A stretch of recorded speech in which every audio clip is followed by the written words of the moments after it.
Their leading man was a replacement decision made in haste. The show's language was created out of thin air, and the film almost didn't make it to limelight as its reels were once run over at the airport. It sounds impossible, but it is all true. Luc Besson's The Fifth Element has become a cult classic because of its mix of wild imagination, eccentric characters, and futuristic world building. But behind the scenes, things were even stranger than what made it onto the screen. Today we are uncovering 20 weird facts about The Fifth Element that will leave you amazed and maybe even laughing. Some are jaw-dropping, some are hilarious, and some will make you look at this film in a completely different way. So grab your multipass and let's dive in.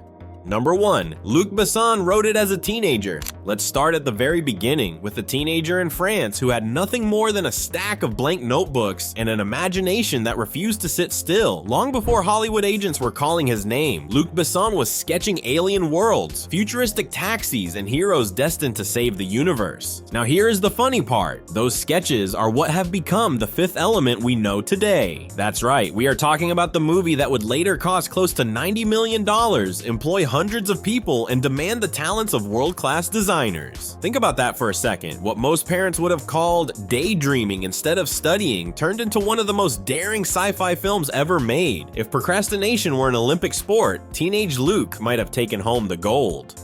Number 2. The original script was 400 pages long. When Luc Besson finally put his teenage visions into a full script, he did not exactly hold back. His first draft was a staggering 400 pages. To put that into perspective, a normal Hollywood script is about 120 pages. As a matter of fact, the script had been designed as a trilogy. However, producers found it too overwhelming and it had to be cut down. Cutting it down was not just editing, it was surgery. Huge parts of his original universe never made it to screen, but some fans believe hints of them are still hiding in the movie. That mountain of pages explains why the film feels so big, like you are only seeing the tip of an iceberg. And speaking of things you never see, one of the strangest choices in the final cut was what happened between the hero and the villain, or more accurately, what never happened. Number 3. The hero and villain never meet. Here is one of the strangest trivia tidbits about The Fifth Element. Despite being the movie's hero and villain, Bruce Willis and Gary Oldman never actually met on set, not once.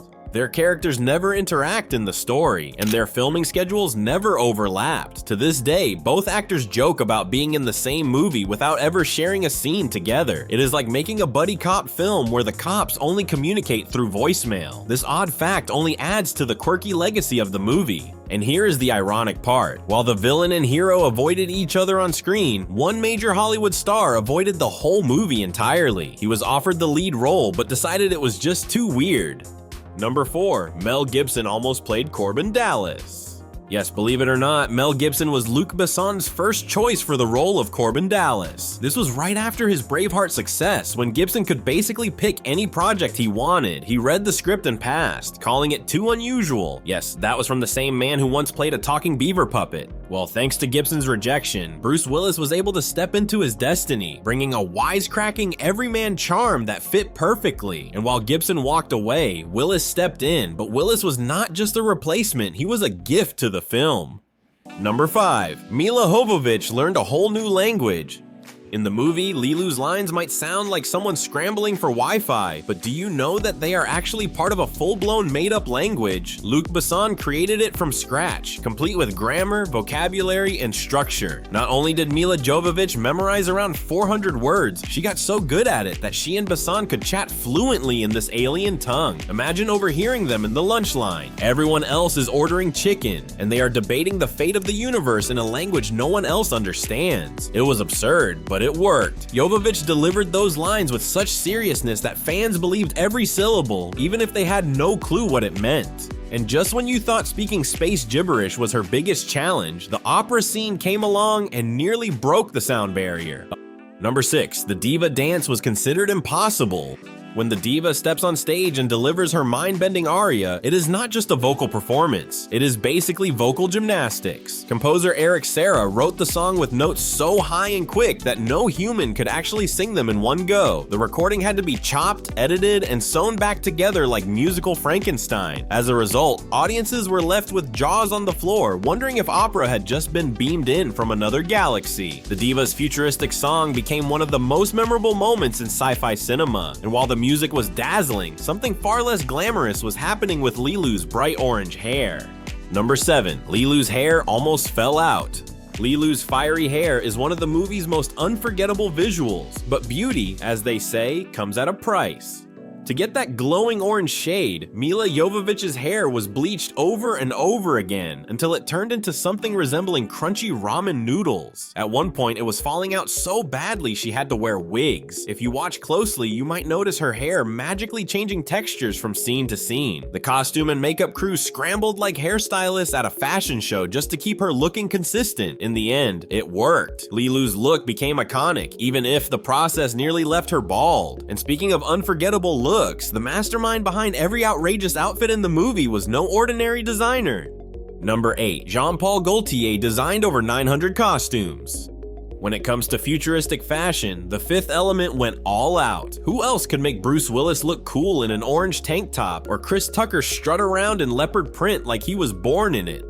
Enter Jean-Paul Gaultier, one of the world's most eccentric fashion designers. He personally oversaw over 900 costumes for the film, which meant even background extras were strutting around in high-fashion spacewear. Rumor has it he would sometimes stop filming just to fix the hemline on a random waiter in the background. That obsessive dedication gave the film its bold, cartoon-like style, and while the costumes stole the spotlight, one actor was not lured in by the glitz at all. In fact, he joined the movie for a completely different reason.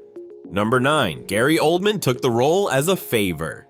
Gary Oldman's villain Zorg is one of the strangest bad guys ever to hit the screen. He has a southern accent, a weird plastic haircut, and a fashion sense that screams evil meets retro chic. You would think Oldman loved the script, but the truth is, he did not. He admitted later that he did the movie as a personal favor to Luc Besson, who had helped him with an earlier project. Imagine that. One of the most memorable villains in science fiction history happened because Gary Oldman was basically being a good friend. However, he still delivered a performance that fans quote decades later. Meanwhile, on the hero side of things, Bruce Willis made a surprising sacrifice of his own.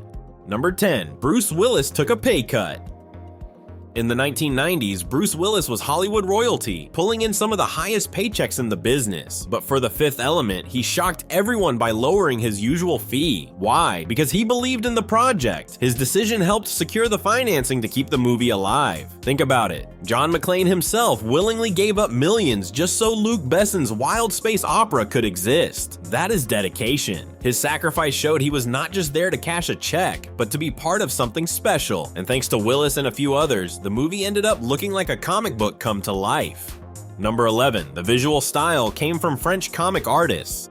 The Fifth Element does not look like your typical sci-fi movie. It is colorful, playful, and packed with wild designs that feel like they were pulled straight from a graphic novel. That is because they were. Luc Besson recruited legendary French comic book artists Jean-Claude Mézières and Moebius to design the world. These guys were rock stars in the comic book scene, and their fingerprints are all over the movie. Flying taxis? That is pure Mézières. Towering skyscrapers and futuristic gadgets? Straight out of Moebius's imagination. This is why the movie has a lighter, more cartoonish feel compared to darker, grittier sci-fi like Blade Runner. But while fans loved the style, not everyone was thrilled about it. In fact, one of those comic artists almost dragged the whole production into court. Number 12. A lawsuit almost stopped the film. Moebius, one of the very artists Besson had worked with, later claimed The Fifth Element had borrowed a little too much from his earlier comic The In-Call. He filed a lawsuit accusing Besson of lifting his ideas, and to be fair, the similarities were pretty striking. The flying cars, the eccentric villains, even some of the cityscapes looked like they had leapt off the pages of Moebius' work. But after some legal wrangling, the case fizzled out and was dropped. Still, the scare showed just how close the film came to being stopped dead in its tracks. But that was not the only time disaster threatened. Number 13. The film reels were dropped at LAX. Imagine spending years and millions of dollars creating a sci-fi epic, only for it to nearly get destroyed by a baggage handler at the airport. That is exactly what happened when the finished film reels arrived at Los Angeles International Airport. A cart rolled right over them, crushing the cans like soda lids. For a few horrifying hours, the studio thought the only copy of The Fifth Element had been ruined before anyone had even seen it. Luckily, the reels were salvageable and disaster was narrowly avoided. Number 14. Chris Tucker ad-libbed most of his lines. Many would admit that Ruby Road is one of those characters you never forget. Loud, flamboyant, and dressed like a disco ball that exploded, he is the movie's wild card, and a big part of that magic came from Chris Tucker himself. He improvised a ton of his lines and played the character like he was channeling 3 different radio DJs at once. The crew often struggled to keep a straight face, and shooting his scenes sometimes took longer because everyone was laughing too hard, but those ad-libs gave Ruby Road a chaotic electric energy that no script could have captured. While Tucker was busy stealing scenes, sharp-eyed viewers spotted another familiar face in the background. Number 15. Luke Perry made a cameo. Before the flying cars and alien languages took over the story, The Fifth Element opened with an ancient Egypt scene, and right there, sketching the ruins and looking very out of place, was none other than Luke Perry. At the time, Perry was still one of television's biggest stars thanks to Beverly Hills 90210. His role in the movie was small and blink and you miss it, but it gave audiences a fun surprise. Number 16. The Egypt scenes were filmed in Mauritania. Although the movie begins in ancient Egypt, the cameras never actually set foot there. Instead, the crew traveled to Mauritania in West Africa. The desert landscapes provided the same sweeping, mystical look without the headaches of filming in crowded Egyptian tourist hotspots. Mauritania offered wide-open dunes and a kind of untouched atmosphere that added to the film's sense of mystery. It was a clever move that made audiences believe they were looking at Egypt while actually standing thousands of miles away. But the setting was only one part of the film's daring choices. The budget was another, and it broke records. Number 17. It was the most expensive European film ever made. When The Fifth Element went into production, the budget ballooned to around $90 million, making it the most expensive European film ever produced at the time. To put that in perspective, this was the kind of money normally reserved for Hollywood blockbusters, not French directors with a teenage dream and a love for comic books. It was a massive gamble. If the movie had flopped, it could have sunk Luc Besson's career faster than Zorg losing his pet cockroaches. But instead, the film raked in more than $260 million worldwide. It did not blow up the US box office right away, but over time it earned cult classic status. And while the budget was sky high, some of the costumes were so heavy they nearly crushed the actors wearing them. Number 18. The Diva's costume weighed 30 pounds. The Diva's stunning blue gown was a sight to behold, but wearing it was like dragging around a small child strapped to your back. Actress Mai Wen, who played the alien opera singer, had to haul around 30 pounds of fabric and rubber every time she stepped on set. Walking was a struggle, and dancing was nearly impossible. Filming her big performance took much longer than expected simply because the dress fought against her every move. Still, the effort was worth it. That shimmering, impossible gown helped make the Diva's aria one of the most unforgettable sequences in science fiction history. Now, here's where things get more interesting.